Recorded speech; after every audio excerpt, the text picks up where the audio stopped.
do you do? Can you drag this? Yeah. That's right.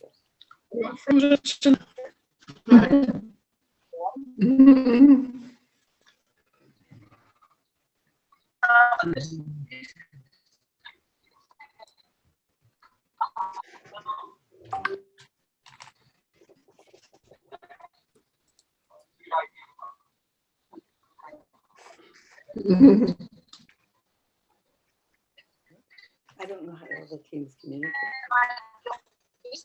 There you go.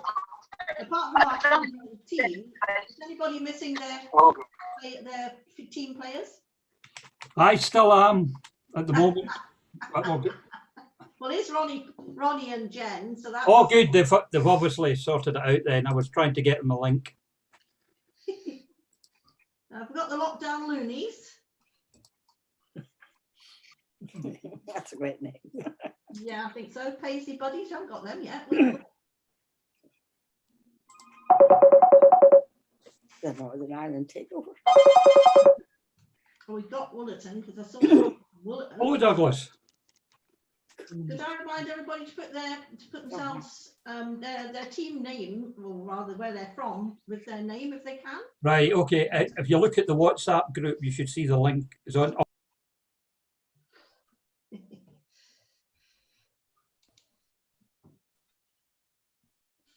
Right. Where are we at now? It says Ronnie Peters here, but I can't see it. I can just see his name, not him. They'll come in a minute. Oh, pardon me. Anne? Yes, Bob. You got West Lothian instead of west of Edding. Oh, I have.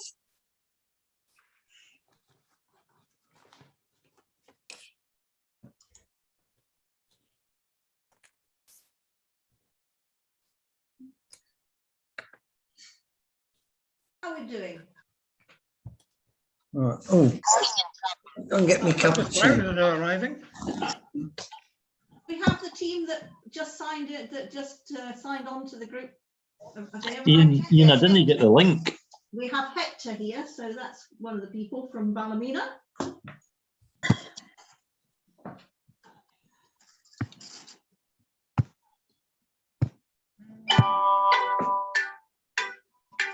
Oh, there we go.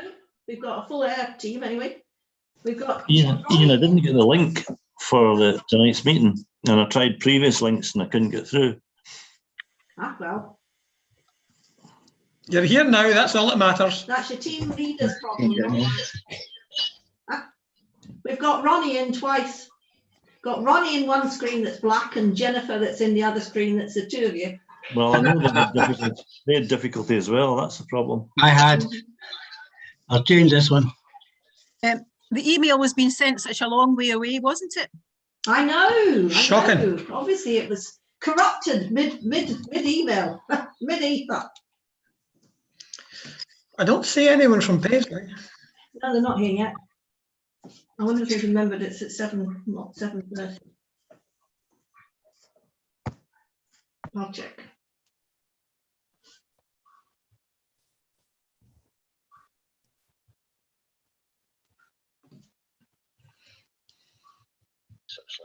Nor did I.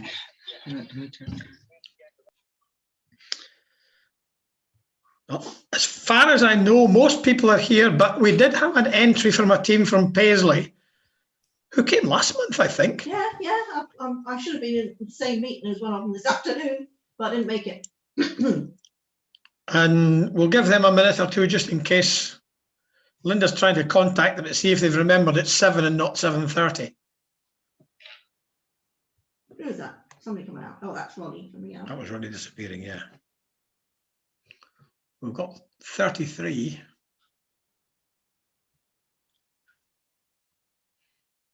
Oh, that's Crony, so that's right. We've got them. I think we've got everybody except Paisley. Everybody's been very well behaved. Aha! Here she comes. Well, Anna. With her fancy background as well. Oh, well, I put mine on. If you want. We were all sharing it in the PR group this the last couple of days. Is it Alana Parker? Yeah. Alana, yeah. Right. Oh, Anne's got hers as well. Oh, we're all being very corporate now. My hair might disappear into the background. That's the only thing. I see that. I'm not always sure it's a good idea. No, it's not. Right, anybody else not got their team members now? Because I think we ought to make a start, really.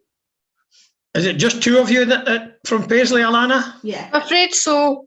Okay. In that case, we're probably ready to start.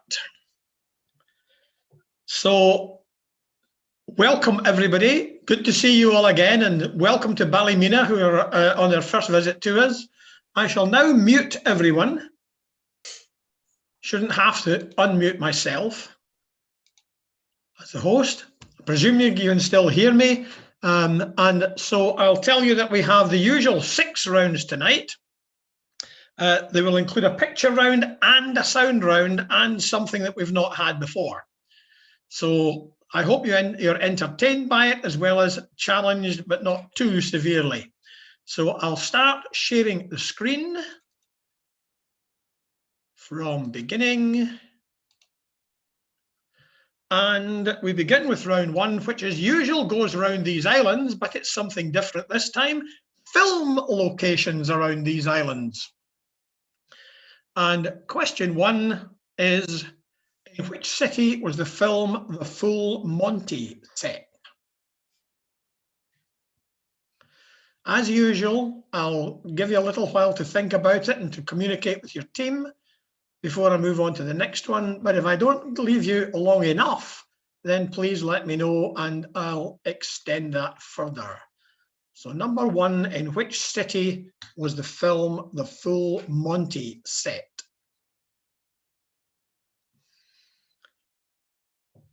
Number 2, the village of Pennon in Aberdeenshire became Furness, in which 1983 film produced by David Putnam and with a soundtrack by Mark Knopfler.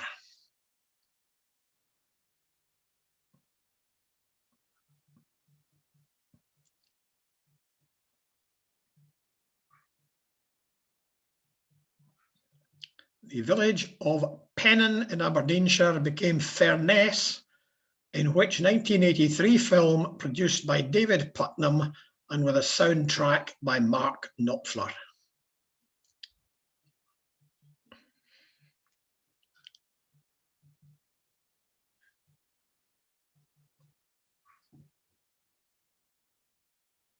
Number 3. Which film made in 1952 was set in the fictional village of Innisfree in the west of Ireland? Many of the scenes were filmed in the town of Cong, County Mayo, where a pub now runs daily showings on DVD, or did until COVID-19.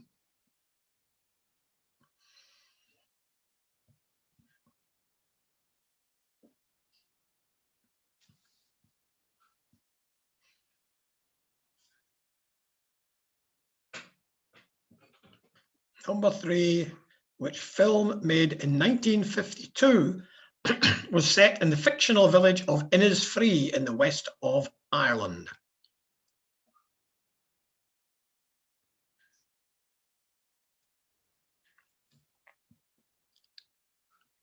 Number 4.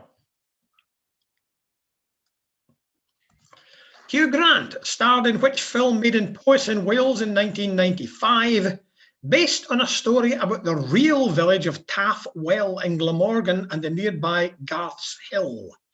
The film was shown at the Cannes Film Festival in the same year.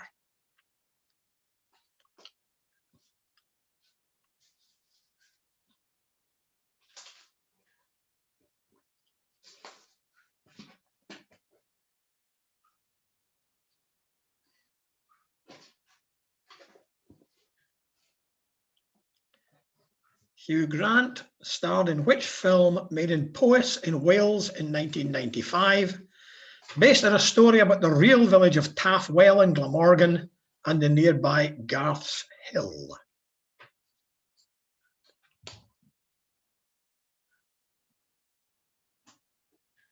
You getting enough time between questions?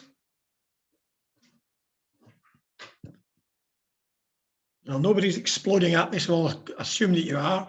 Number 5. Which railway station in England was the location for the filming of many of the scenes in the 1945 film Brief Encounter?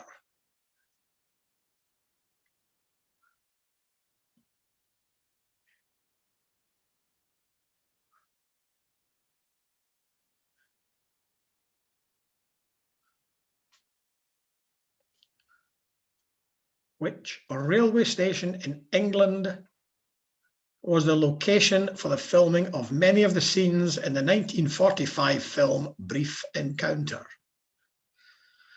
It's not a big city station.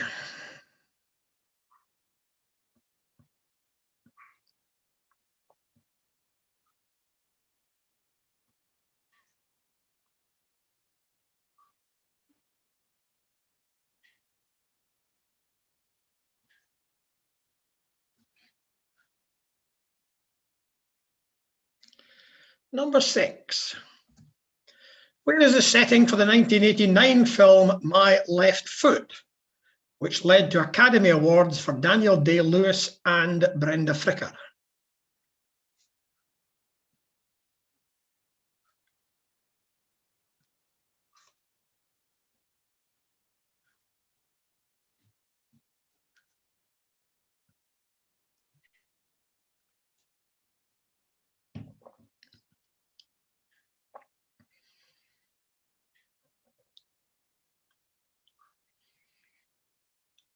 Where is the setting for the 1989 film My Left Foot, which led to Academy Awards for Daniel Day-Lewis and Brenda Fricker?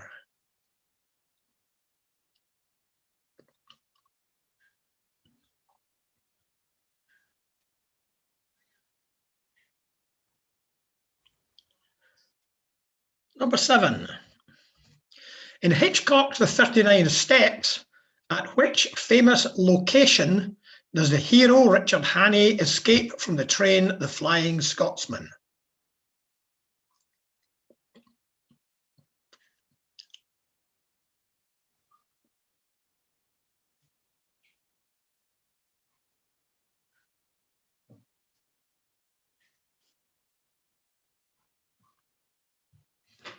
In Hitchcock's The 39 Steps, at which famous location does the hero Richard Hannay escape from the train The Flying Scotsman?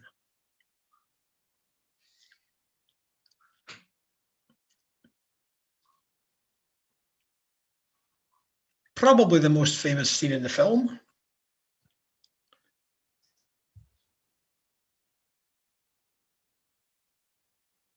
Number 8. Set in the fictional Welsh mining village of Blaenley, which film of 1938 stars Robert Donat as a young doctor treating patients with tuberculosis? Set in a Welsh mining village, but based on a novel by a Scot.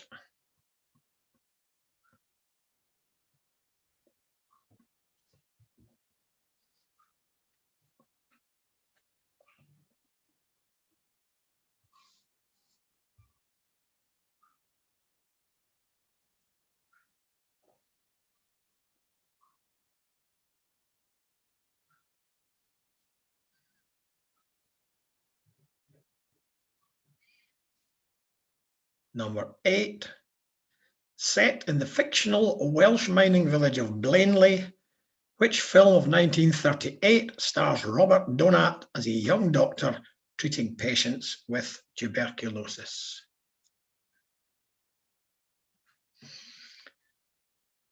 On to number 9. Many of the sequences in the 1969 film Oh, What a Lovely War, including the diplomatic scenes and the recruitment concert, take place in what location on the south coast of England? The more precise you can be, the better.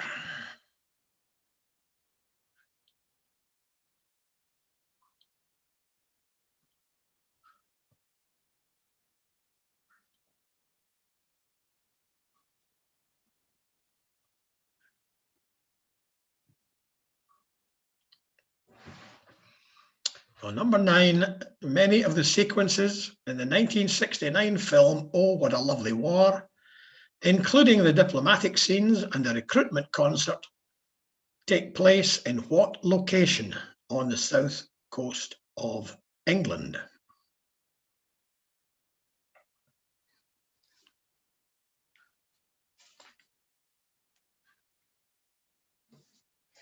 And number 10.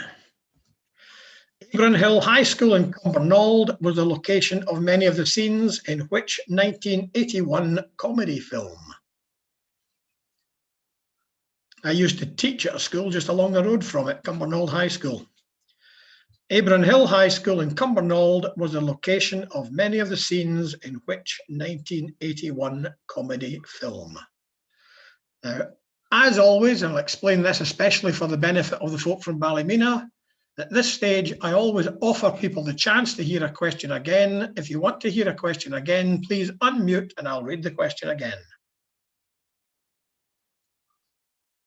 Just ask for the one you want. Probably need to explain how the marking and scoring goes when you get that far.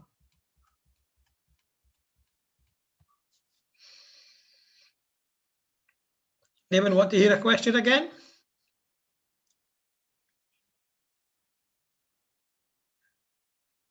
Now, again, for the benefit of our new arrivals, you mark your own answers when I give the answers, and then we ask you to send your score by chat on the chat only to Linda, not to everyone, but to Linda. She keeps the scores. So once we've marked it, please add up your total and send your team's score to Linda.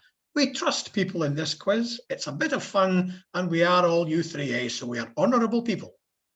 Ian, could we have numbers 2 and 3 again, please? You certainly could. Number 2, the village of Pennon in Aberdeenshire became Furness, in which 1983 film produced by David Putnam and with a soundtrack by Mark Knopfler. And number 3, which film made in 1952 was set in the fictional village of Innisfree in the west of Ireland. Many of the scenes were filmed in the town of Cong, County Mayo. Thank you. Anyone else?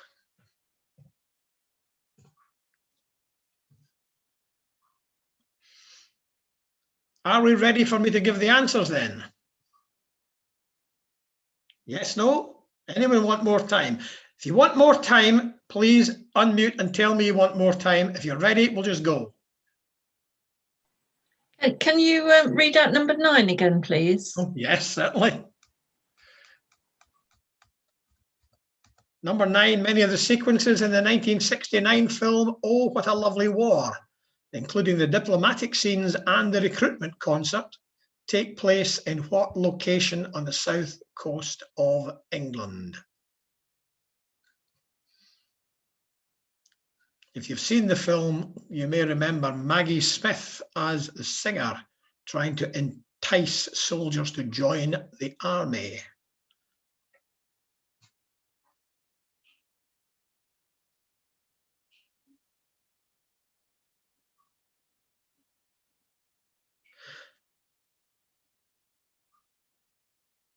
Okay. Question 1. In which city was the film The Full Monty set? Sheffield. Number 2, Pennon became Furness in Local Hero, starring Burt Lancaster. The film made in 1952 set in Innisfree was The Big John Wayne as the Quiet Man. Number 4, Hugh Grant's film was called The Englishman Who Went Up a Hill and Came Down a Mountain.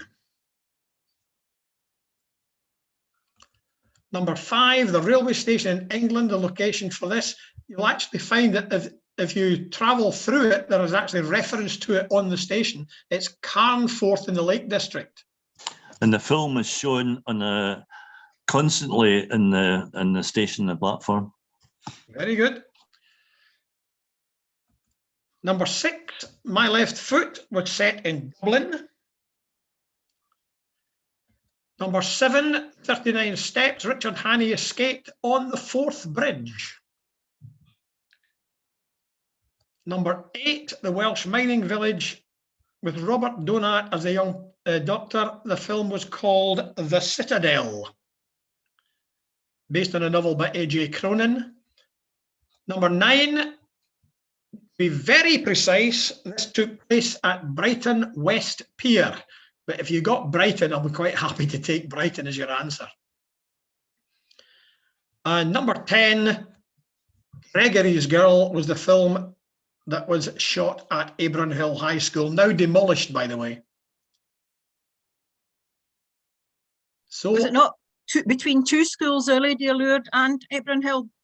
as far as I know, it was mainly Abram Hill. Certainly all the IMDb and Wikipedia and so on, they all mention Abram Hill. Really? I would Because, go- you know, at I the would go time with I read, Abram Hill. Yep. sorry, what was that, Douglas? Abram Hill, yes. Oh, right. I read it was actually shot between the two schools. Anyway, I'm not going to argue about it because I've It's got not it going right. to make any difference. It's a film that I wanted. Yeah, I've got it right. I'm sure you Ian, have. So Ian. if you could all add up your totals and send them to Linda by chat. Ian, Yes, we didn't catch the answer to number 6. you didn't. Number No. 6, the answer was Dublin. That's grand. That's what we got. Your voice disappeared for the first syllable. Okay, Dublin is the answer to number 6.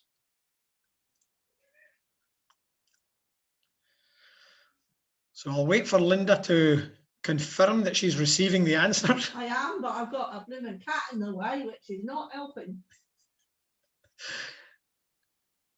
Linda's been invaded by Sophie, one of our 2 cats. However, Sophie has now been persuaded to go to the other end of the table. Twice.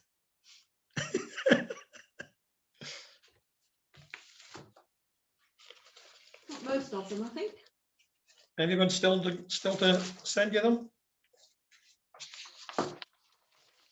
Alamina, I haven't caught, I don't think. Ballymena, could you send Linda your score, please, by chat? We missed the first few answers because we were still discussing. We thought we were going to get time at the end of the questions. Well, I thought I had given you time at the end of the questions. Yeah. What about number 3? Want to know what the answer to number 3 You want to know the answer to number 3? It was The Quiet Man. Yeah, that's fine. That's good. Okay, I'll send the score now. 1 was Sheffield, 2 was Local Hero, 3 was The Quiet Man. Okay. Thank you. Okay. So if Ballymena could just send me their score when they've worked it out, that'd be fabulous, but we can move on. Okay, I'll move on to round 2. Linda, can I ask you to mute everybody? 7, 9. So I think we got 1. Yeah. Thank you. So round 2 is people of the 1960s. And in this round, I'm going to show you photographs taken in the 1960s of people who were well known in that decade. You simply have to identify the people concerned. So here is the first person. Who's this?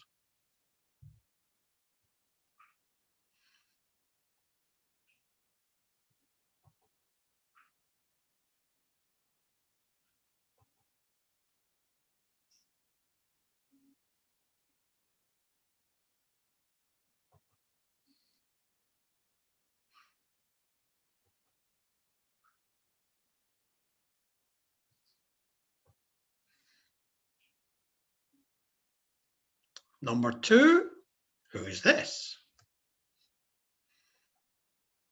Not looking dreadfully happy, but who is he?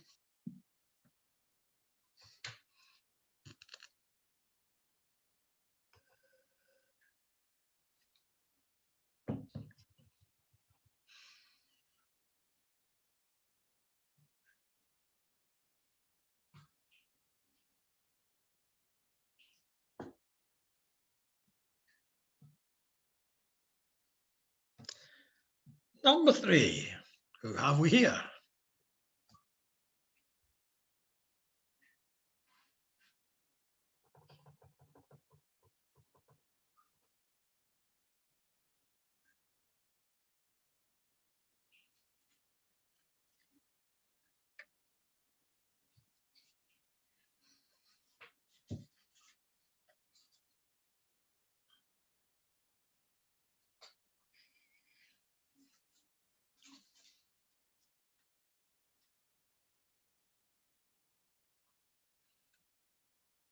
Number 4 may be the most challenging.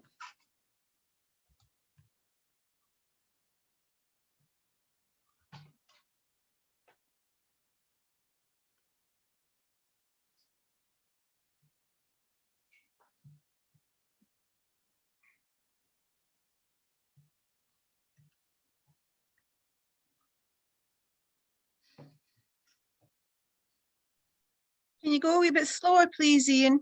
I'm going to go through them all and then go Right, back okay. through them all again. Is that okay? Yeah, okay. But yes, I'll go a bit slower as well.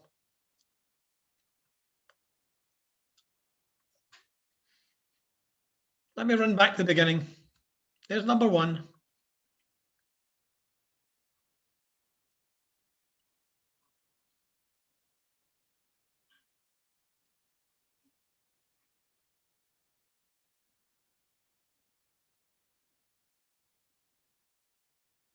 Number 2.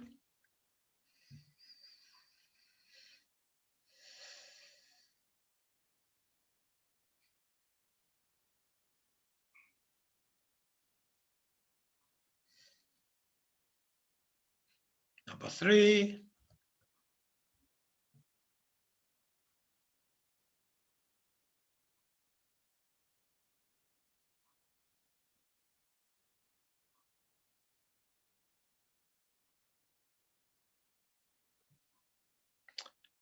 Number 4.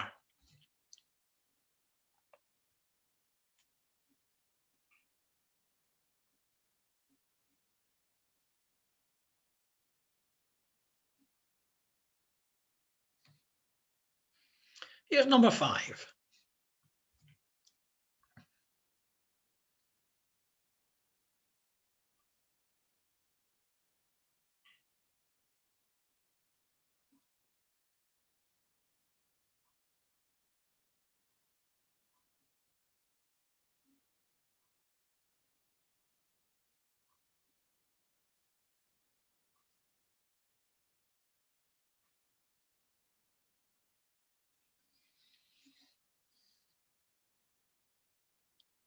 Number 6.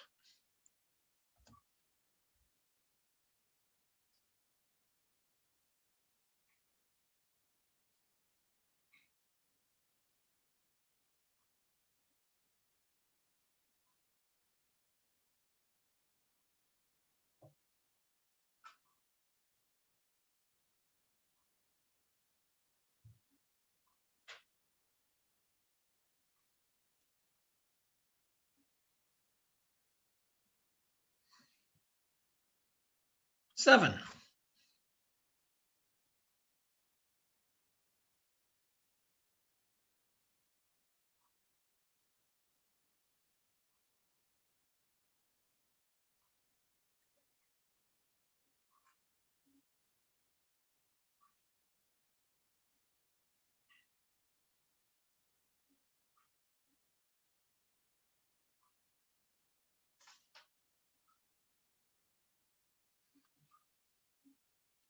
Number 8.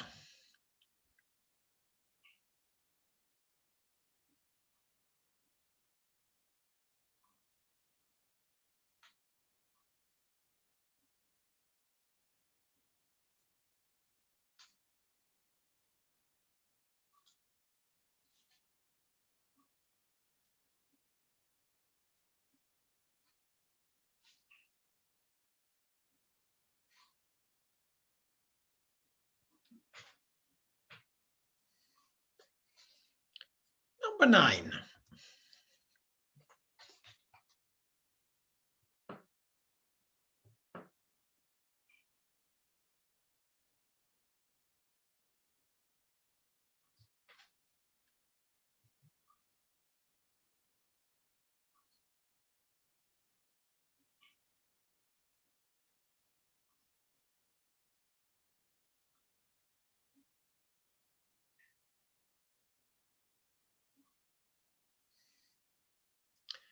And number 10.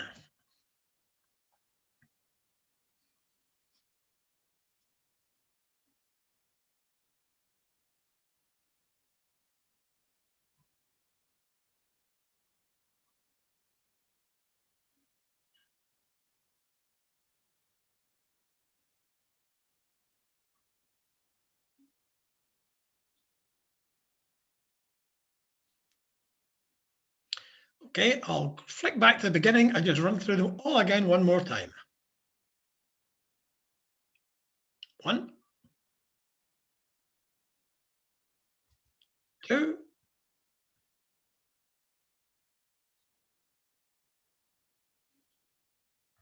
3,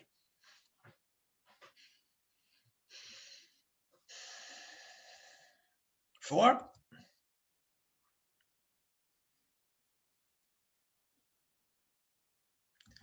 5,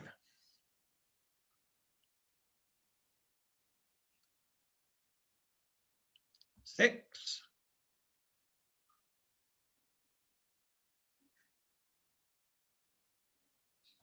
7,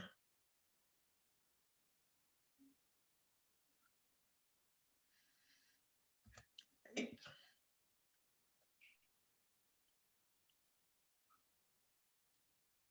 9,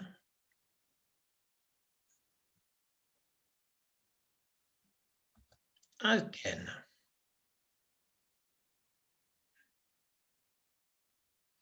Right, does any team want any more time to think before I give you the answers? If you do, let me know. If not, I'll take a few seconds and then assume that if I've not heard anything, that you're ready for the answers. Give us a minute or so, please. Certainly shall, yep. For discussion. Thank you. Sure, sure. And if you want to see any of the photographs, let me know the number and I'll bring it on the screen.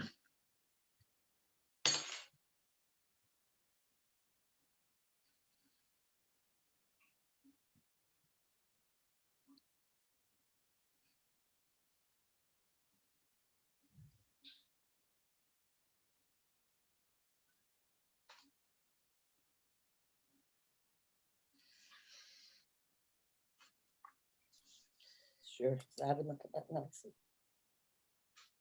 Oh, you must go with it. Oh, yeah. Majority. There's one or two not muted.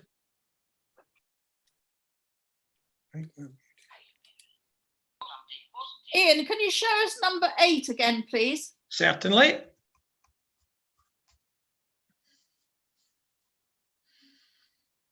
I think that's a tricky one too.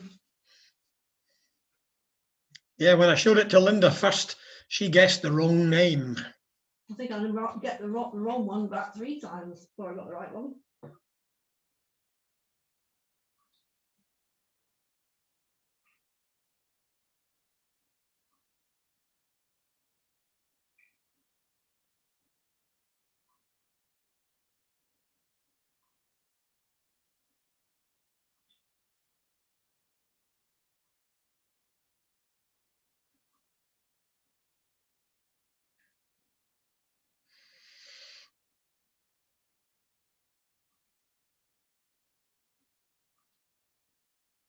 Any team still want more time? We ready to go? Okay, I'll give you the answers then. Number 1 is Mary Quant. Number 2 is the Russian Premier Alexei Kosygin. Number 3 is Janis Joplin. Number 4, the one I thought might be the hardest, is the Nobel Prize winner Linus Pauling. Number 5 is Bernadette Devlin, or Bernadette McCalliskey, she was after marriage. Number 6 is Andy Warhol. Number 7 is Germaine Greer. Number 8 is not Martin Luther King, it's Nelson Mandela. I think that shows, I think his right eye shows sign of having been, of him being beaten up. Number 9 is the British swimmer Anita Lonsborough. And number 10 is the Egyptian president Gamal Abdel Nasser. So once again, if you could add up your scores and send them to Linda on the chat.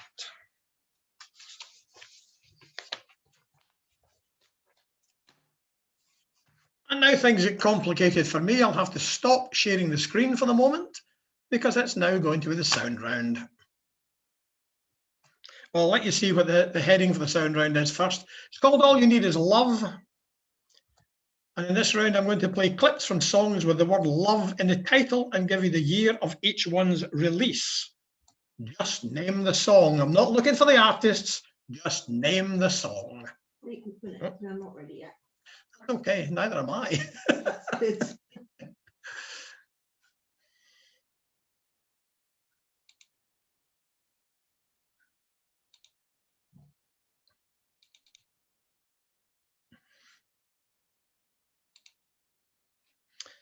But before we start it, and while Linda's still gathering the scores, let me run a test track to make sure you can hear it. It's one you've heard before.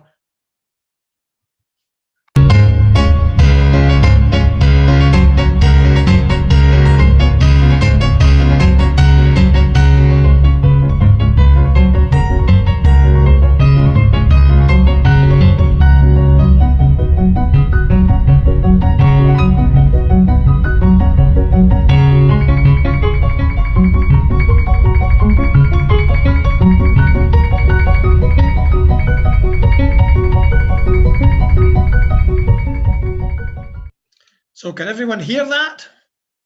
And is the sound level about right? Is the volume okay? Volume is okay. All right. Now these songs, remember, each one has the word love somewhere in its title, and it won't be loving or loved. It will be the word love in the title. Number one comes from the year 1985.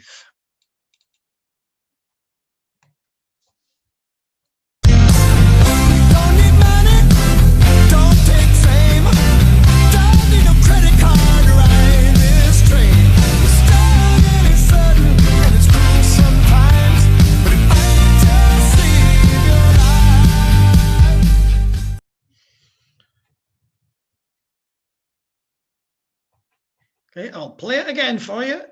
I'll play each one twice. Don't need money, don't take fame, don't need a credit card to ride this train.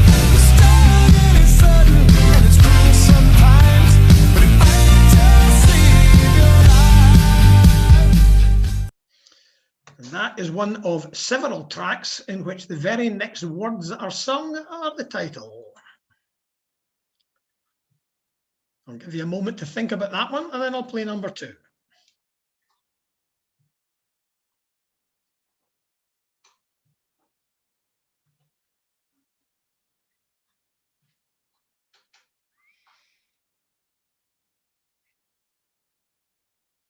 And number two comes from 4 years earlier. This is from 1981.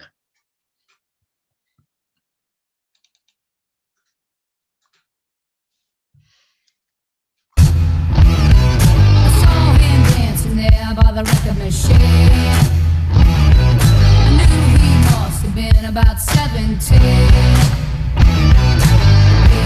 was strong, playing my favorite song, and I could tell it would be long that he was with me, yeah, me. And I could tell it wouldn't be long that he was with me, yeah, me. Singing. And the next words are the title. Here it is again. I saw him dancing there by the record machine. I knew he must have been about 17. He was strong, playing my favorite song, and I could tell it would be long that he was with me, yeah, me. And I could tell it wouldn't be long that he was with me, yeah, me. Okay, that's number two from 1981.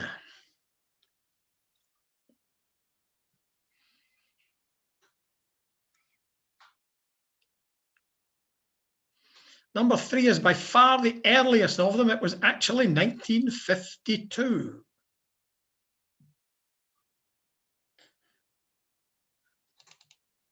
So here it comes. In a restless world like this is, love is endless. it's begun, and too many moonlight kisses seem to cool in the warmth of the sun. Play that again. In a restless world like this is, love is ended before it's begun, and too many moonlight kisses seem to cool in the warmth of the sun. So that's number 3 from 1952, and Linda and I are in a wee giggle here because the other cat has now invaded.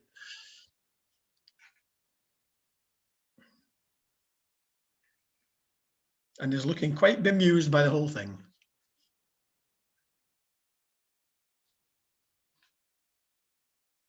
For number 4, we're back into the 80s, 1983.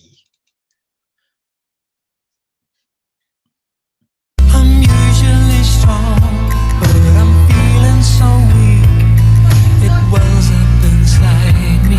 I cry when I speak, but the more I call you on the phone, the more I feel alone, and the less we have to say.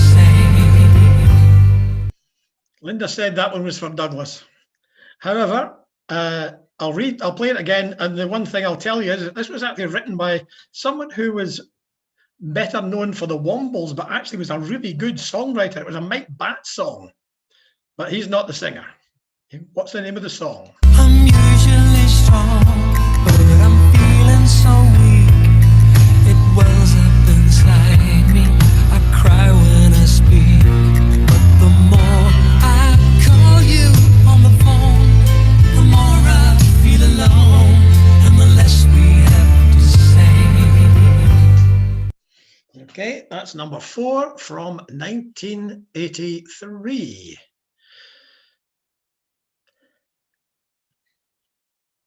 For number 5, we're going back to 1957. I think this is one of the easier ones. Pardon me.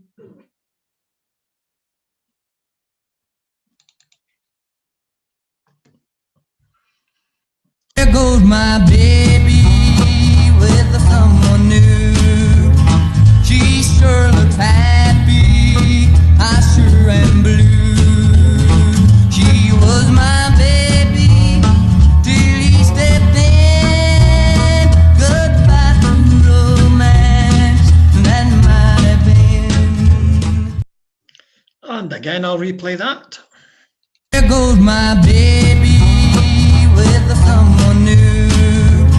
She sure looks happy, I sure am blue. She was my baby till he stepped in. Goodbye to romance, that might have been. And that one was from 1957.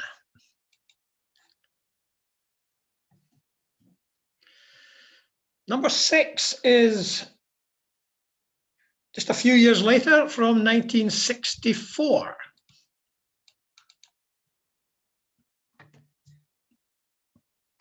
I've got this burning, burning yearning, feeling inside me, ooh, deep inside me, and it hurts so bad.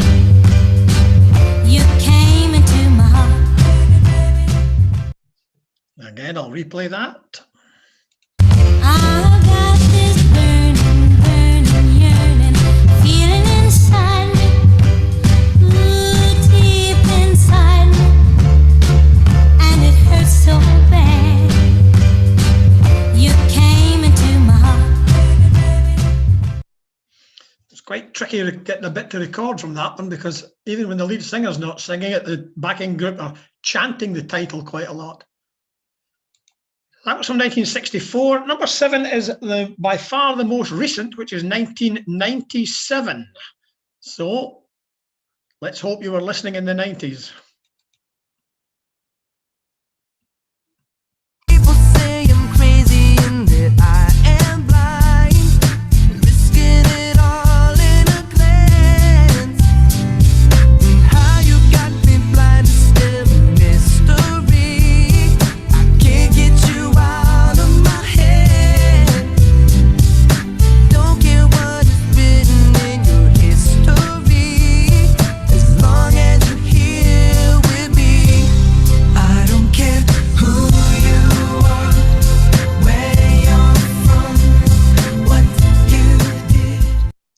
next words are the title.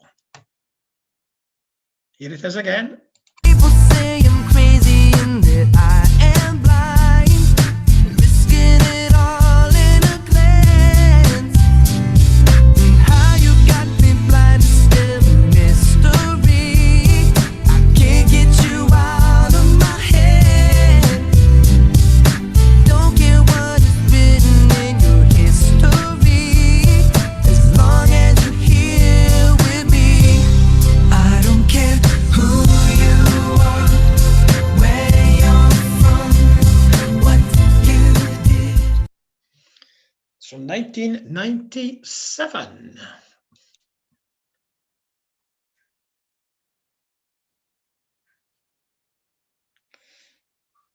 Number 8 is going back a bit to 1974. Couldn't resist putting this one in when I was reminded of it.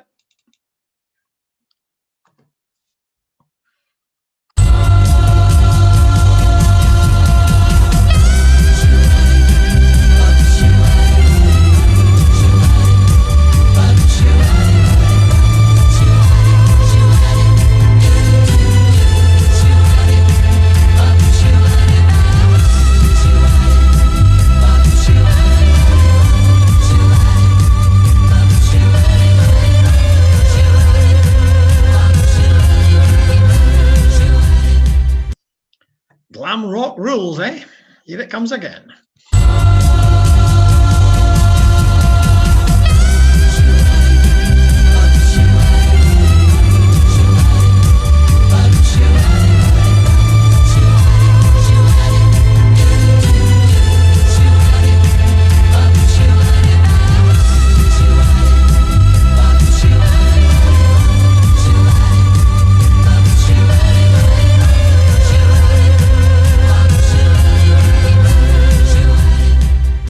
From 1974. And again, the next words sung are the song title. Number 9, we go to 1991, but it's actually one of the biggest names from an earlier era.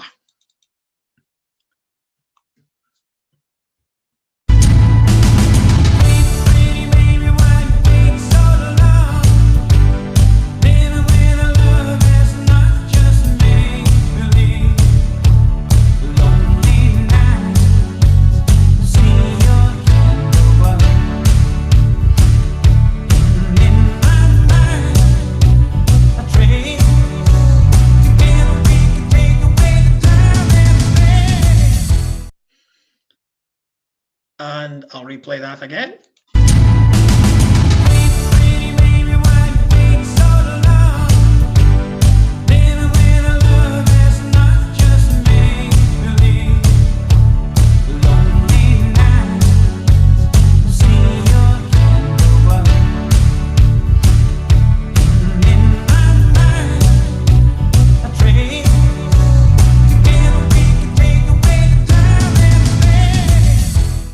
As I say, although it was released in 1991, it was a top 10 hit in 1991. The performers there were are better remembered for songs as far back as the 60s, but all into the 70s and 80s as well. And finally, we have 1965, and I really think you'll get this one.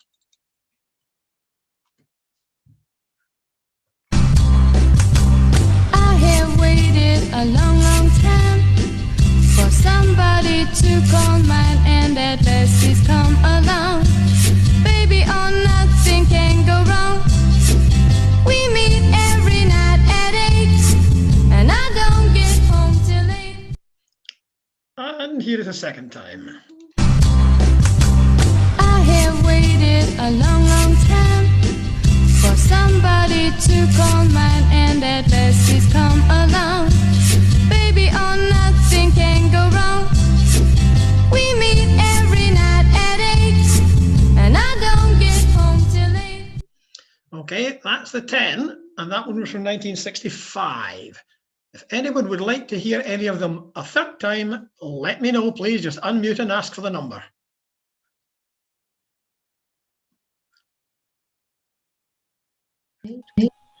Number 3 and number 6, please. 3 and 6. Here comes number 3 now, which was from 1952. In a restless world like this is, love is ended before it's begun, and too many moonlight kisses seem to cool in the warmth of the sun. And I think you said number 6 also, from 1964. I've got this burning, burning yearning, feeling inside me, ooh, deep inside me, and it hurts so bad. You came into my heart. Ian, number 9, please, Ian. Thanks. Number 9. Yep, no problem. Number Thank 9. you.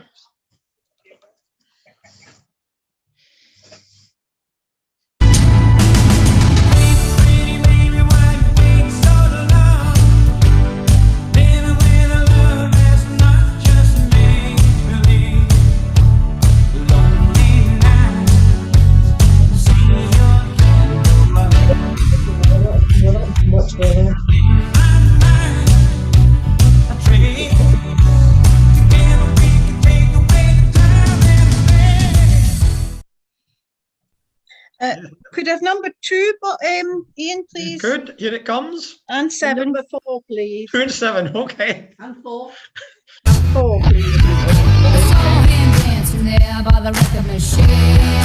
I knew he must have been about 17.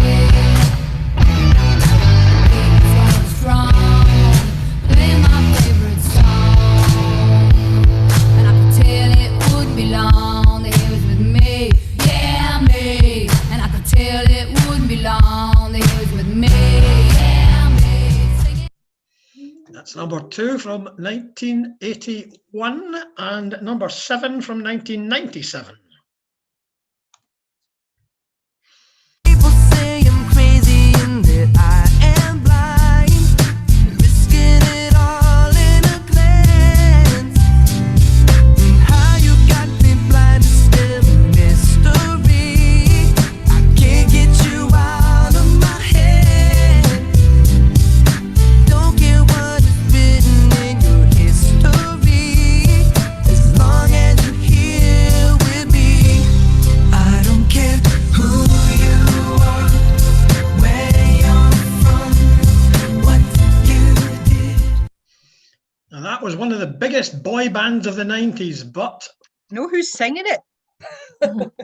That's not the question, though, is it? no, Have that's we not heard the number question. 4 again, Ian? Number 4. Number 4 from 1983. Oh, Douglas and Linda will both like this. Linda. I'm usually strong, but I'm feeling so weak. It wells up inside me. I cry when I speak, but the more I call you on the phone, the more I feel alone, and the less we have to say. Had you not asked for that one, I was going to ask for that one. Okay. Have we had long enough? You've got the answers you're going to get, have you? Right, then here come the answers. Number 1 from 1985, and indeed from the film Back to the Future, was Huey Lewis and the News with The Power of Love.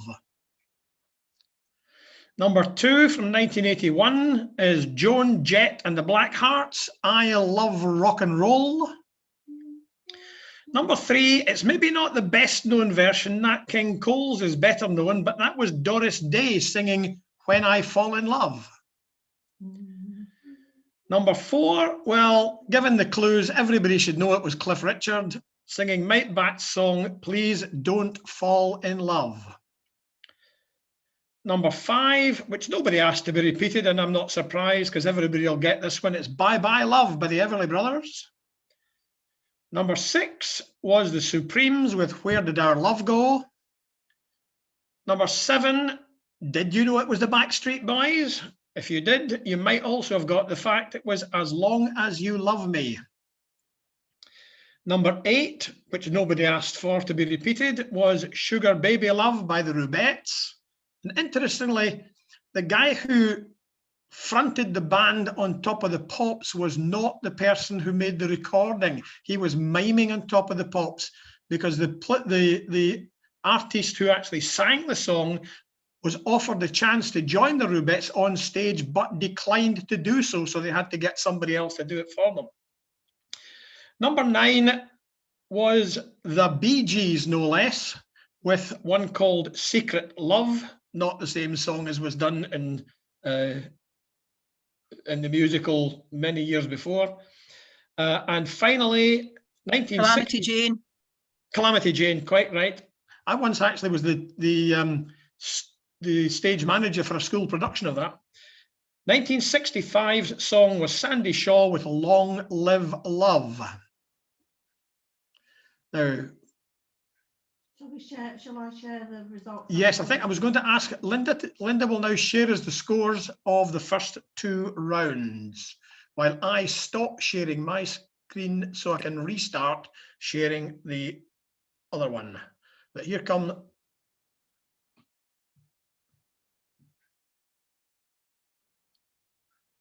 Well, Airheads in the lead with 17. We've got 17, 16, 15, 15, 15, 14, 13, 13, 13, and 2 11s. Can you check your Yeah, please do check and make sure that Linda has transcribed these accurately. Let me know if I haven't in the chat.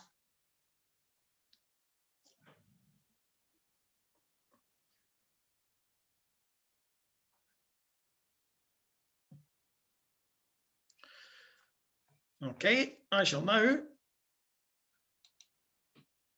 go back to the other one.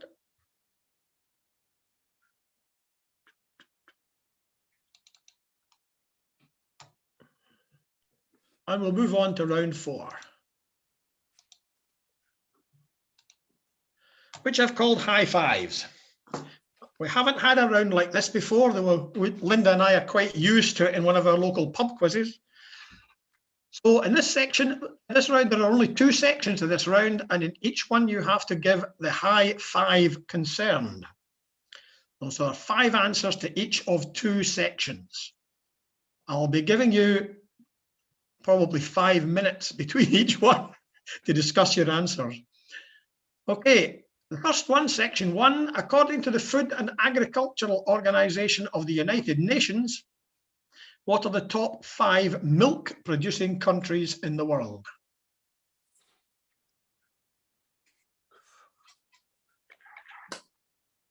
If you're not muted, please mute yourself, because I just heard somebody almost say something there. So according to the FAO of the United Nations, what are the top 5 milk producing countries in the world? And I'll give you some time to debate that.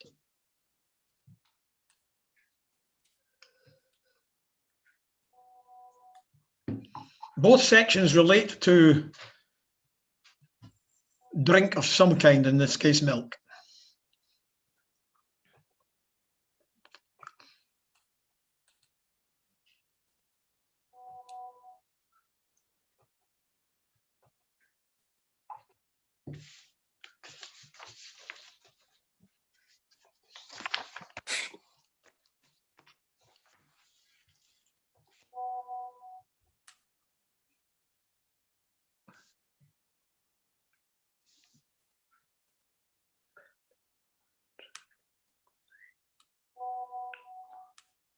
I can still hear as though there's... I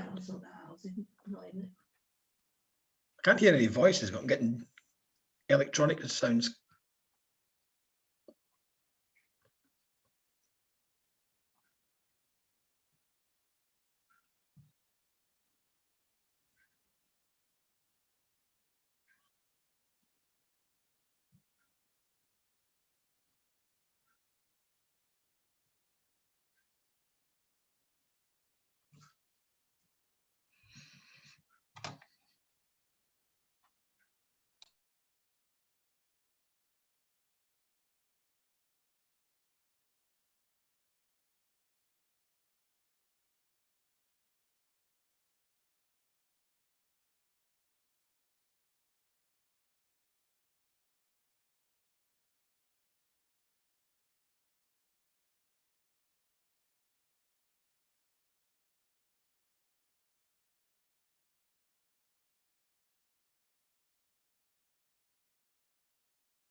Could be even lower after this.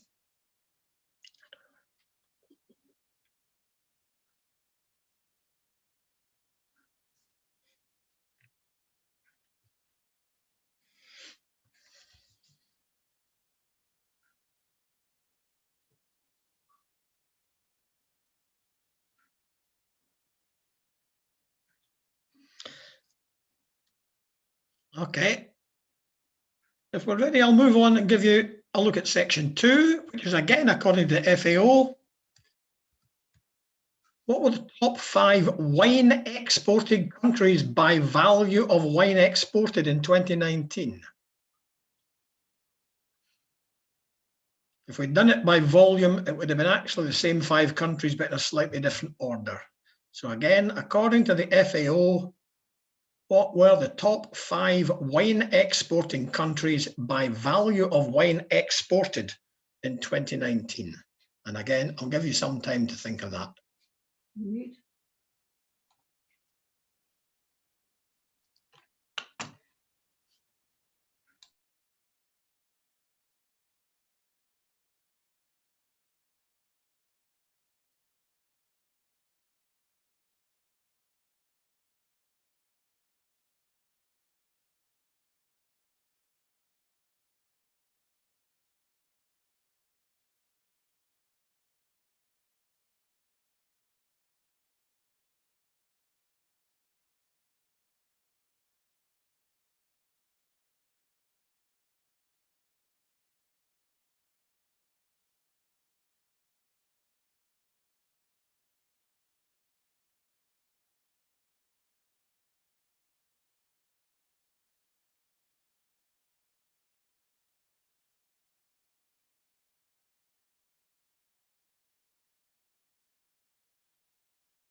We now have 2 cats supervising us, but not at close range, I'm glad to say.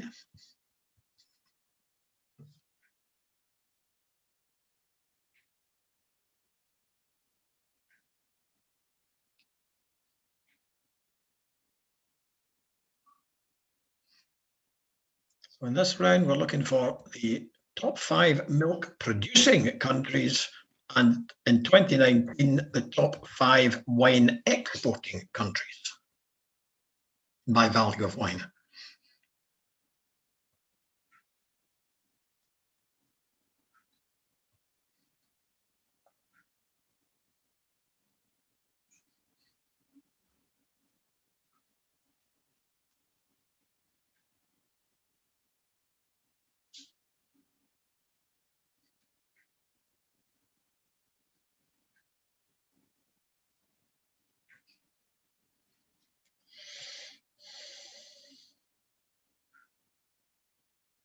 I can like them.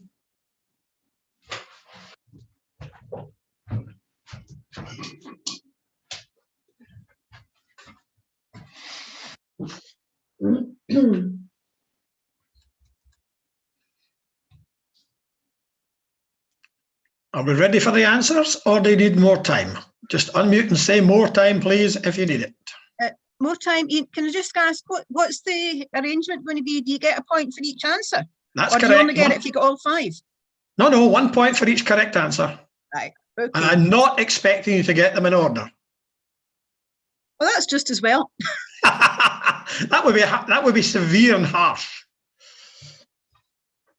I'll give you the answers in order, but I'm not expecting you to get them in order. But 1 point for each correct answer.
Okay, have you reached your conclusions yet?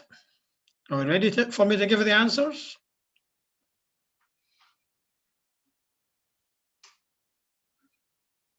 Again, if the answer is no, please unmute and say a little more time, please.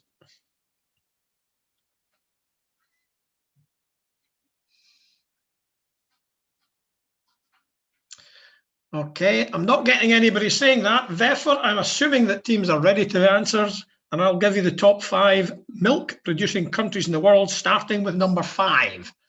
The number 5, according to the FAO, is Brazil. Number 4 is Pakistan. Number 3 is China. Number 2 is the USA. And number 1 is India. And then if we move to section 2, and again, I'll give the answers in ascending order. And interestingly here, the one that's a surprise omission is the USA. It's not in the top 5. So in number 5 is Chile. Number 4, Australia. Number 3, Spain. Number 2, Italy. And number 1, France. If it had been by volume of wine rather than by value of wine, Spain would actually have come number 1. But obviously the French produce more expensive wines. So as usual, could you please send your scores to Linda by private chat?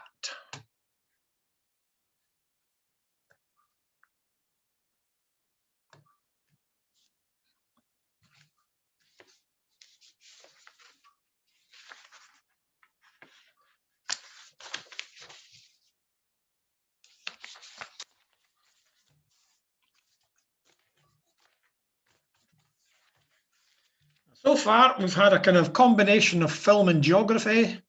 Then we've had history. Then we've had music. Then we've had that odd one on food and drink, I suppose you could say it. Round 5 is called a sporting dance. I haven't got the results yet. Okay, Linda's still waiting for the results to come in.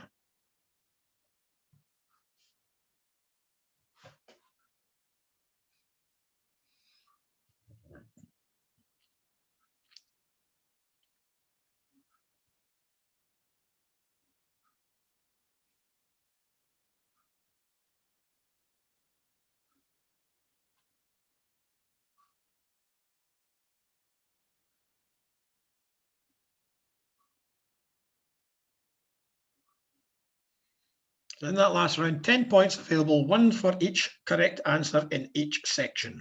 But not in order. Don't care about the order. So only got one result in so far. So I'm wondering if they are calculating it or whether there's a blip in the chat.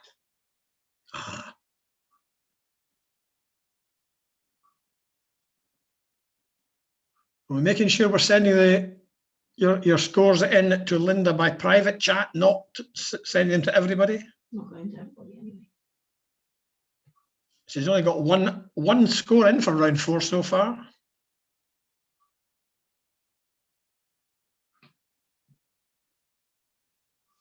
Could be our internet or something.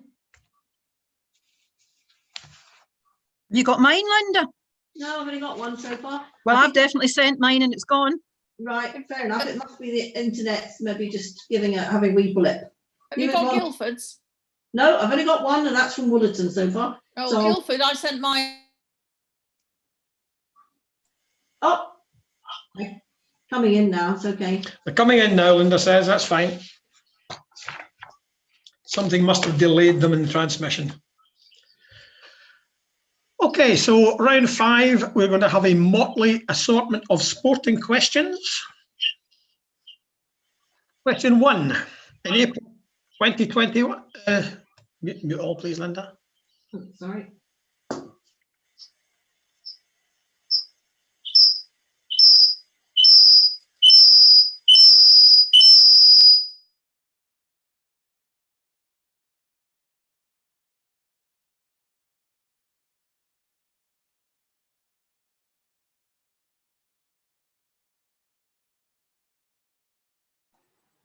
You're muted, Ian. Okay, I'm not now. Thank you very much. In April 2021, Rachel Blackmore became the first woman jockey to win the Grand National when she rode Manila Times to victory. Prior to this, on 16th of March at Cheltenham, she had become the first female jockey to win which other famous race?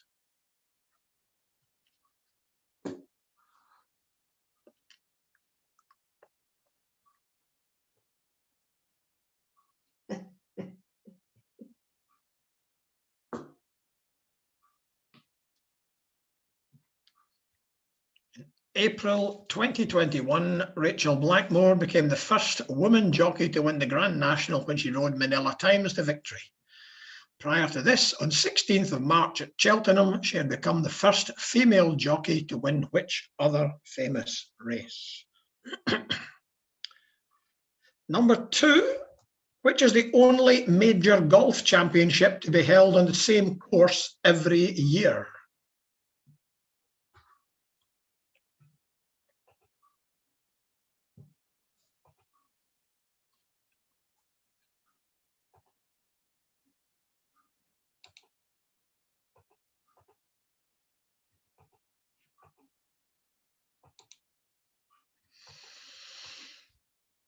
Which is the only major golf championship to be held on the same course every year?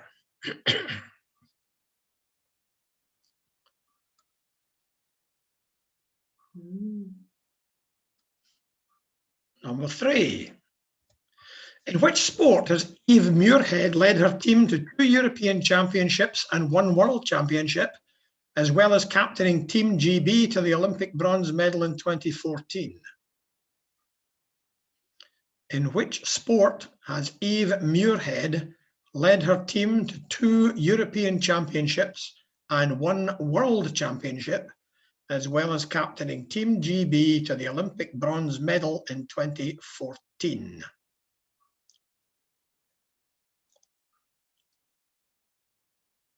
And if you know your Olympic years, the 2014 should give you a clue.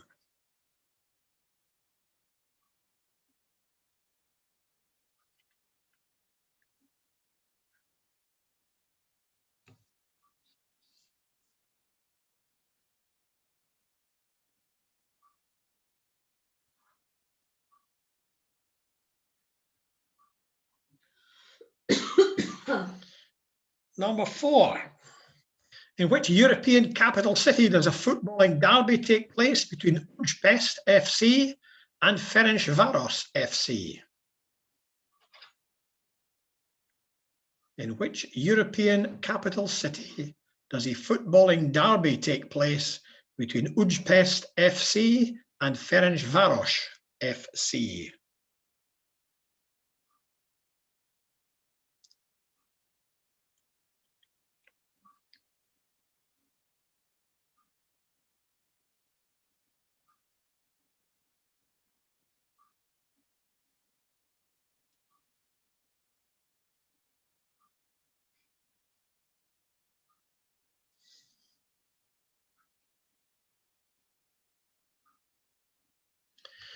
Number 5, who defeated the Dutch player Betty Stove to win the Women's Singles Championship at Wimbledon in 1977?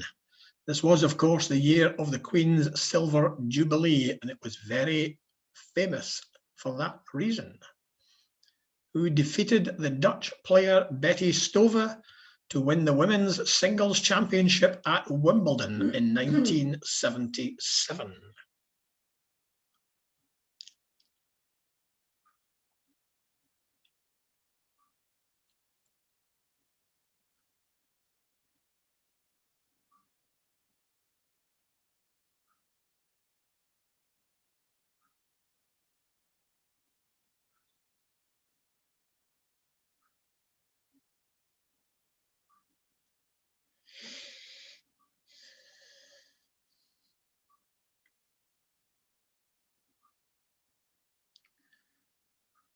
Number 6, measured in feet, how high above the ground is a basketball hoop?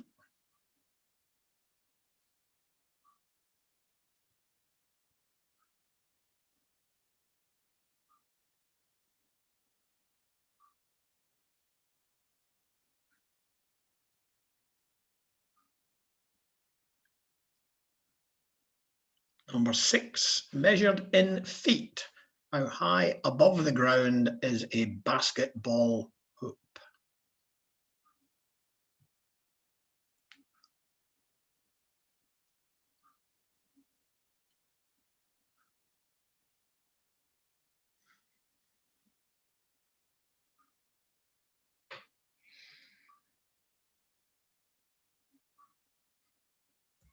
Number 7, over which distance have Herb Elliott from Australia, Saeed Ouita from Morocco, and the English runners Sebastian Coe, Steve Ovett, and Steve Cram all held the world record?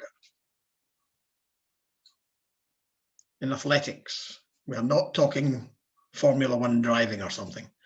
In athletics, over which distance have Herb Elliott from Australia, Saeed Ouita from Morocco, and the English runners Sebastian Coe, Steve Ovett, and Steve Cram all held the world record?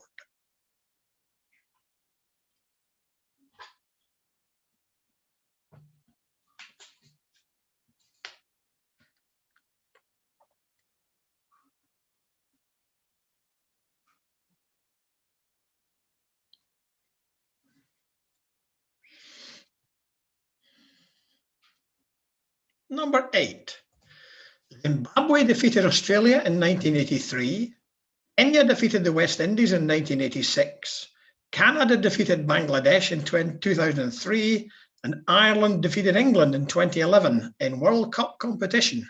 In which sport? Zimbabwe defeated Australia in 1983, Kenya defeated the West Indies in 1986, Canada defeated Bangladesh in 2003, and Ireland defeated England in 2011 in World Cup competition. In which sport?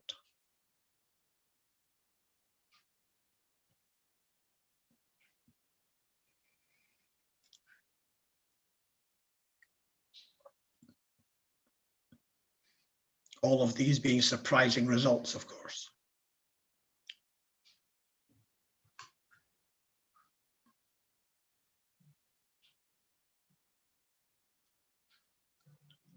Number 9.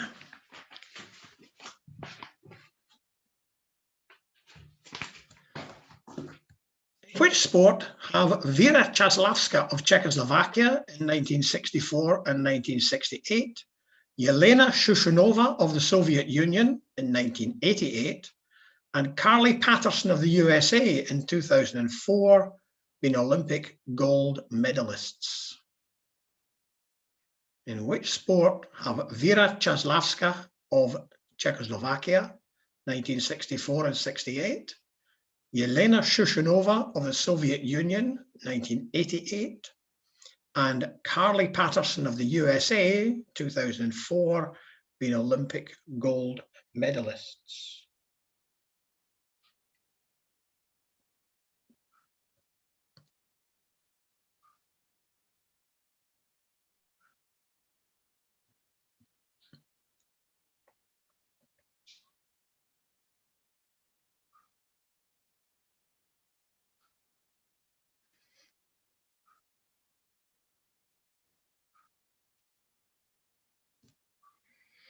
And finally, in American football, what's it called when a quarterback is tackled behind the line of scrimmage before attempting to throw a pass? In American football, what is it called? What term is used to describe the occasion when a quarterback is tackled behind the line of scrimmage before attempting to throw a pass? And as usual, if anyone wants a question repeated, just let me know which one.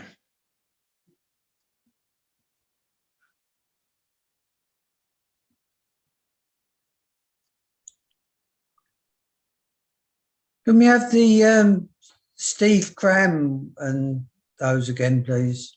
Over which distance in athletics have Herb Elliott from Australia, Saeed Ouita from Morocco, and the English runners Sebastian Coe, Steve Ovett, and Steve Cram all held the world record?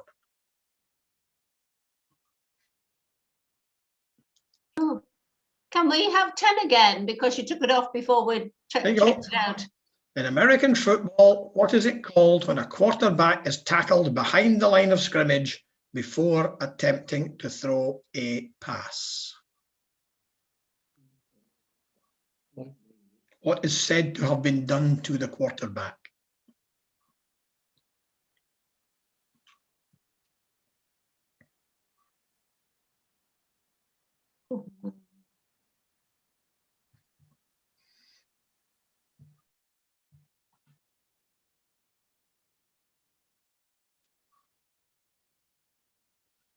Any I don't others? know a lot about American football. Just thinking that movie, but the only other one I know is Hail Mary. Excuse me, somebody is unmuted and is Right, I fixed it. okay. Let me go back to the beginning. Anyone want to hear any other questions again?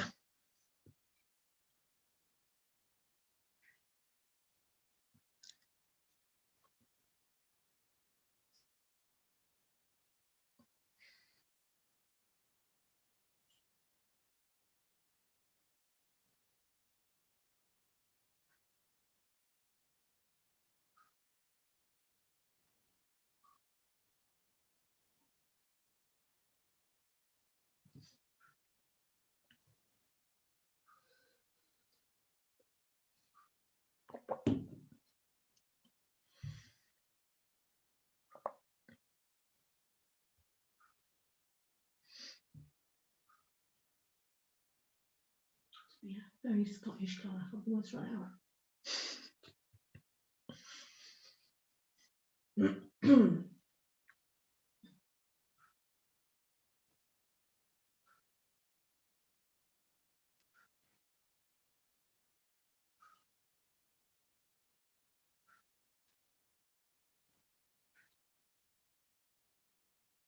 Are we ready for the answers? If anyone wants more time, please let me know.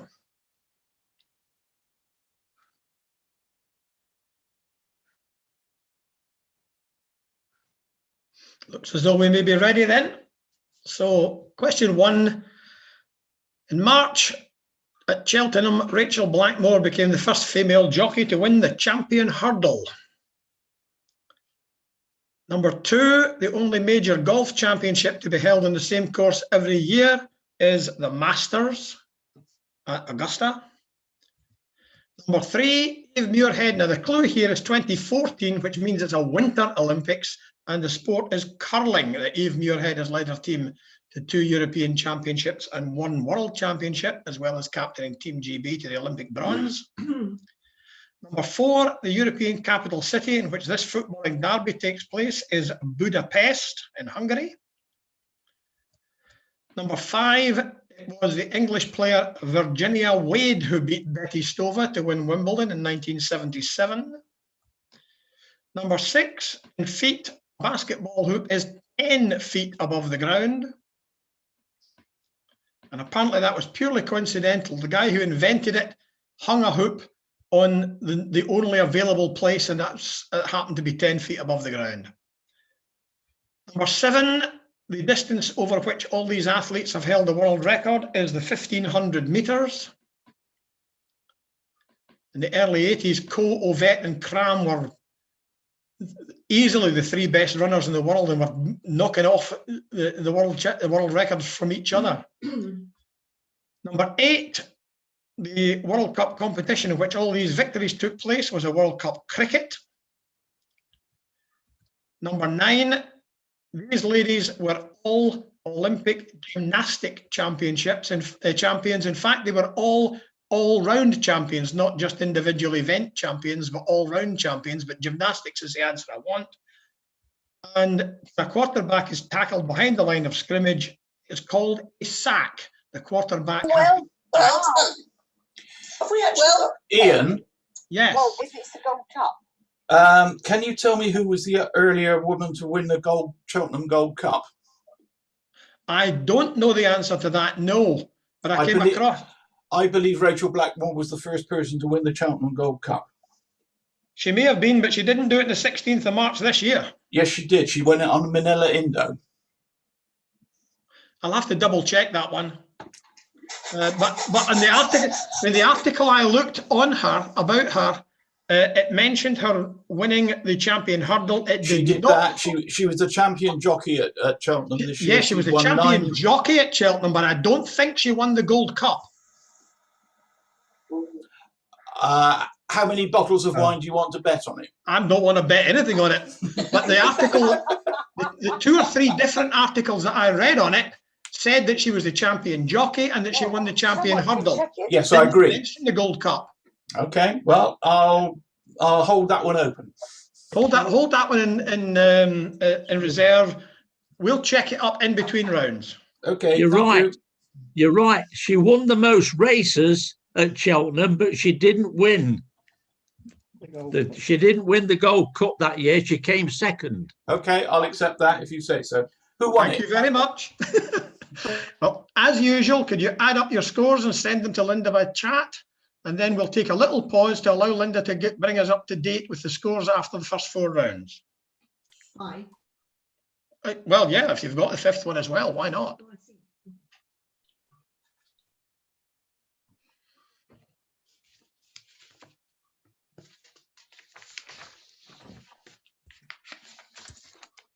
Usually we normally do it for the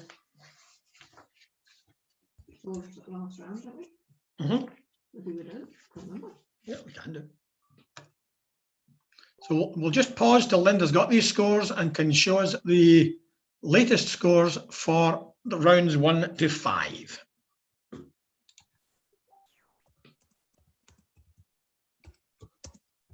Ready.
Did that in a bit of a rush, so please tell me if I got it wrong.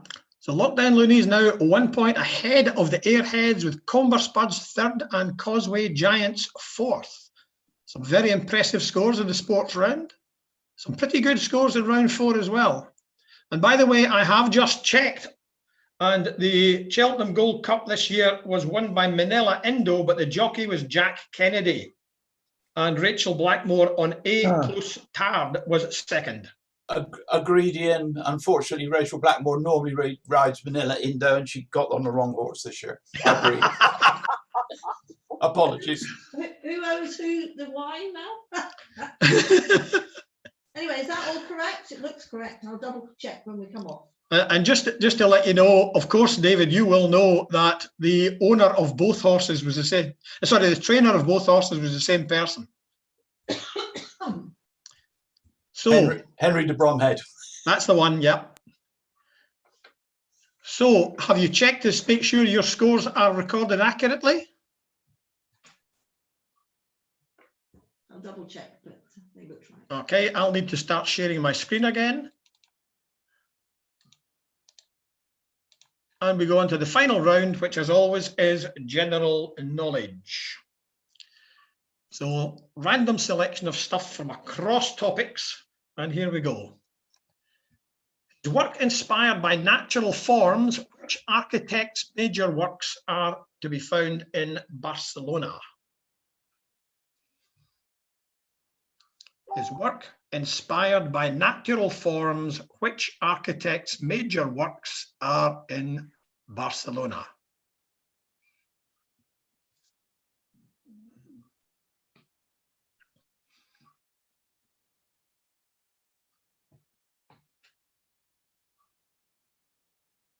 including, of course, the cathedral Sagrada Familia.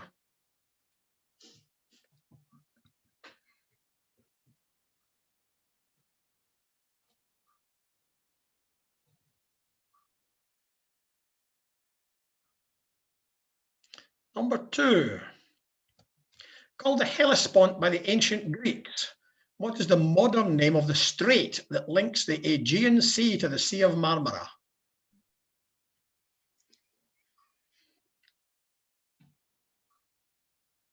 Called the Hellespont by the ancient Greeks, what is the modern name of the strait that links the Aegean Sea to the Sea of Marmara?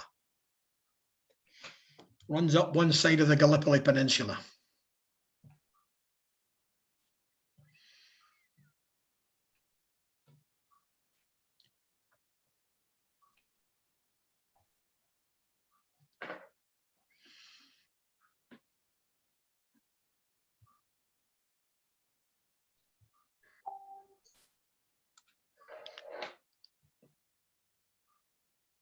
Number 3.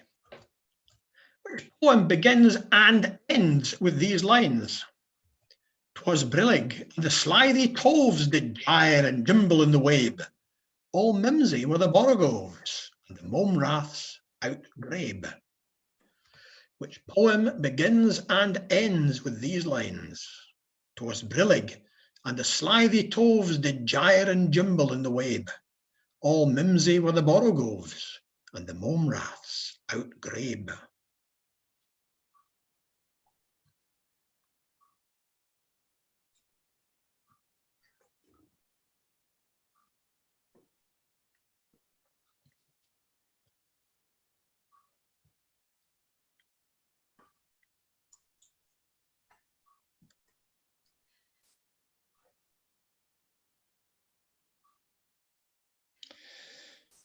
Number 4.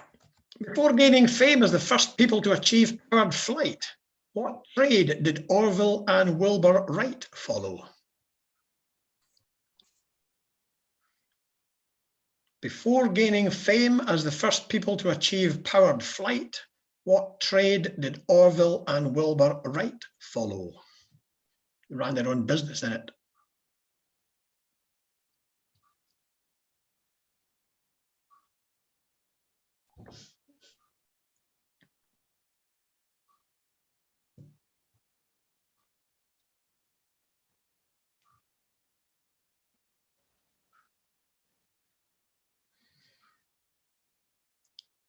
Number 5. Which vegetable has varieties called Adelaide, Autumn King, Jeanette, and Super Chantenay? Which vegetable has varieties called Adelaide, Autumn King, Jeanette, and Supreme Chantenay?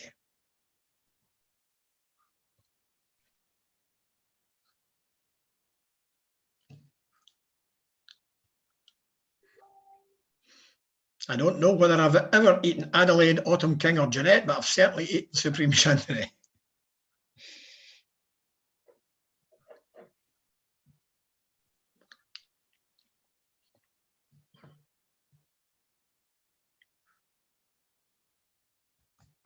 Number 6, which word means the study of the relationship between people and their work environment with a view to enhancing efficiency?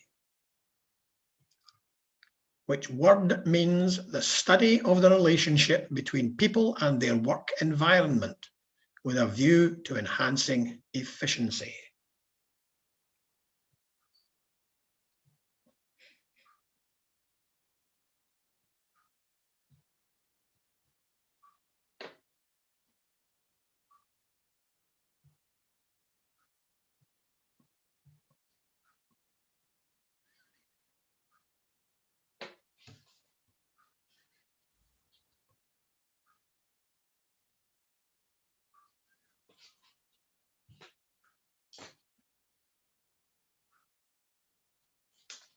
Number 7, what was the Greek name of the mythological hero known to the Romans as Ulysses?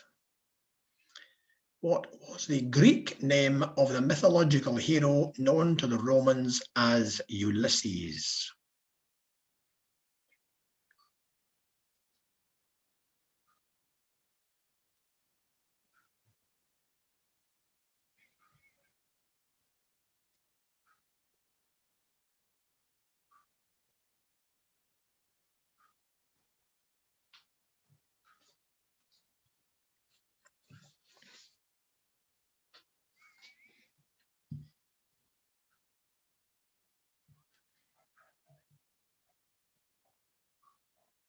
Number 8. What is the only country in Central America in which English is the official language?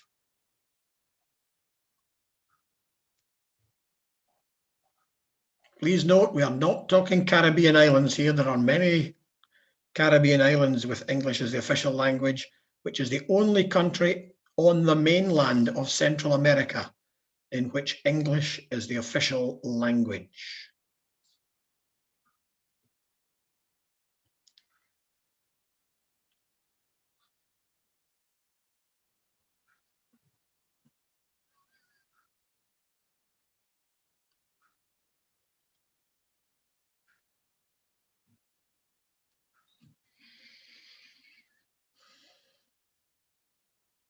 Number 9. What is the value of the coin known in Canada as a loonie, named after the common loon, the bird shown on the reverse? What is the value of the coin known in Canada as a loonie, named after the common loon, the bird shown on the reverse?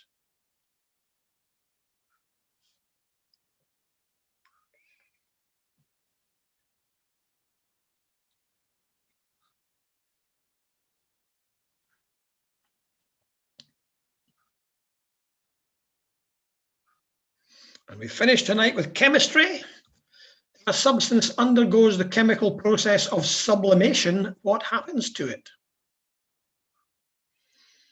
If a substance undergoes the chemical process of sublimation, what happens to it?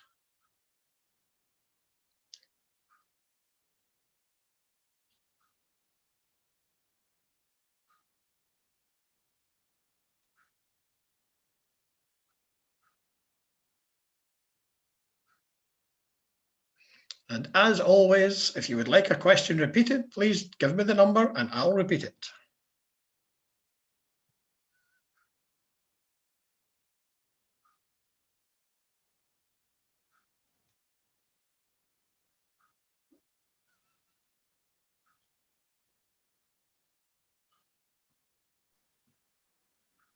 Can we have number 7 again, You please? certainly can. Number 7, what was the Greek name of the mythological hero known to the Romans as Ulysses? Can we have number 2, please? Number 2, called the Hellespont by the ancient Greeks. What is the modern name of the strait that links the Aegean Sea to the Sea of Marmara?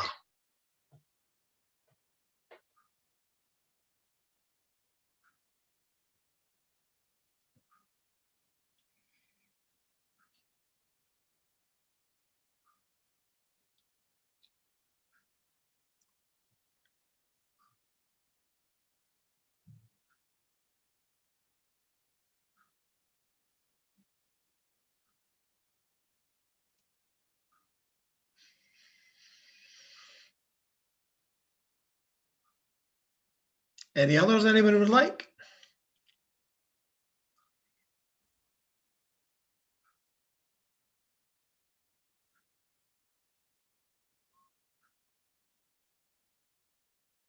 Then I'll ask if anyone needs more time, or shall I give you the answers? Let me know if you need more time, please.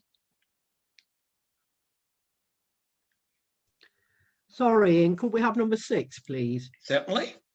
Thank you. What word means the study of the relationship between people and their work environment with a view to enhancing efficiency?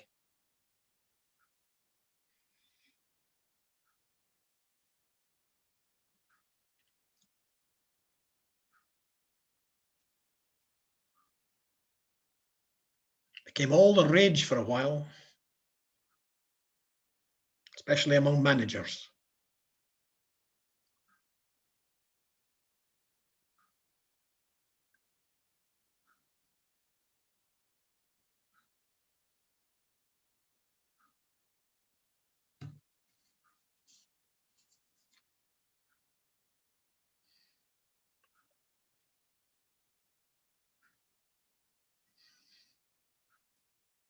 So are we ready for the answers? Yes, no?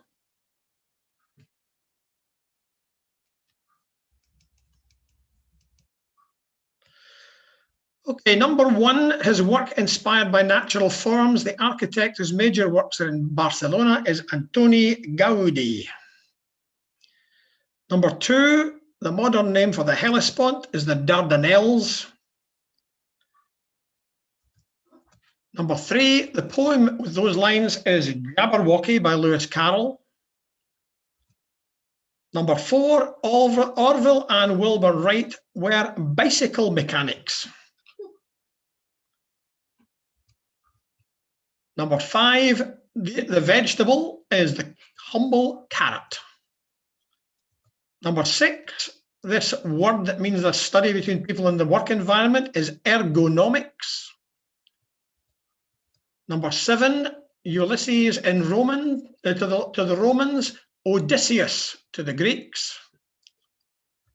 Number 8, only country in Central America with English as the official language is the former British Honduras, now known as Belize. Number 9, the loonie is a $1 coin.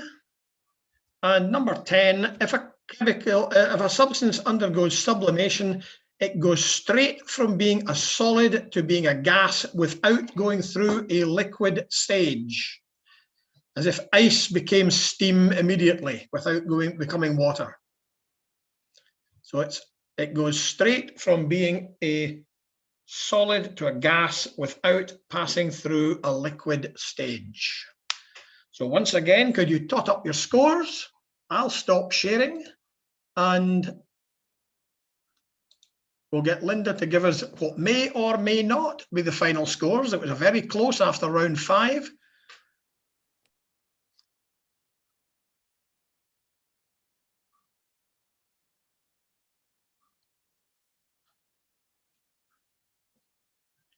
So I've not yet had to use my tie break, but I've got it here ready to go in case it's needed.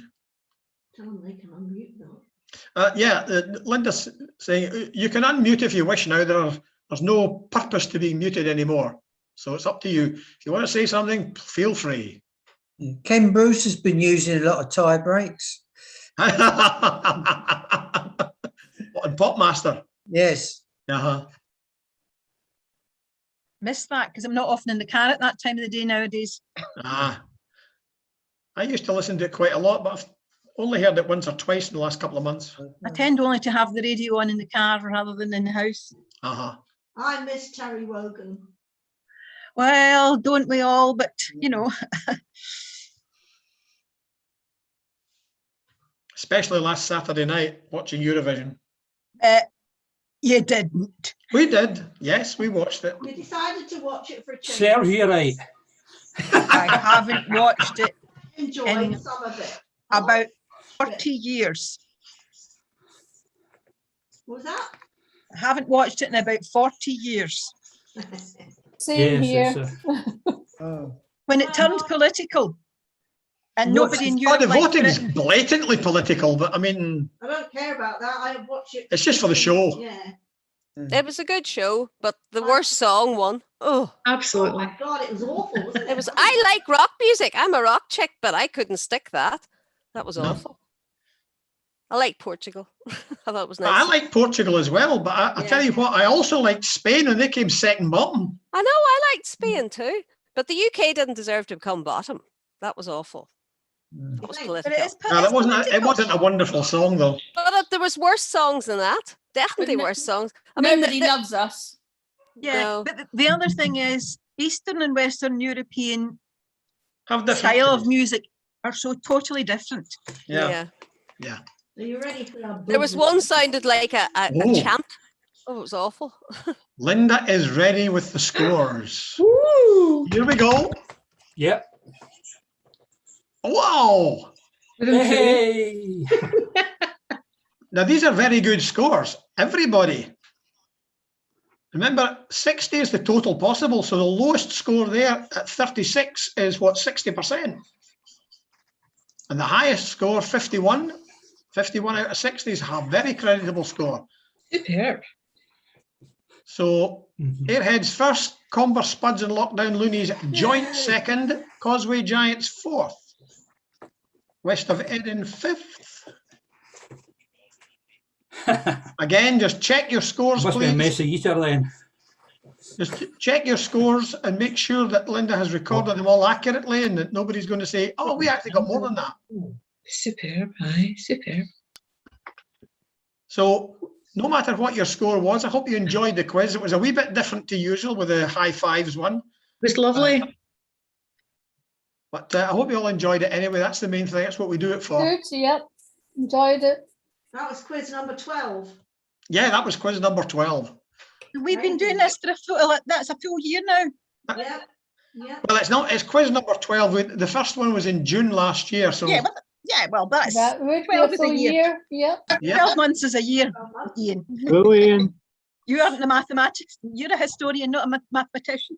but I'll tell you what, though. I actually have a year of university maths in my degree. Have you really? Yep.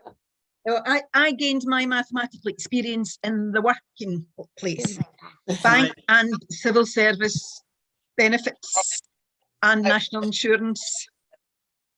In my first teaching job, the school was short of maths teachers, and I was allocated a couple of maths classes, even though technically I wasn't qualified.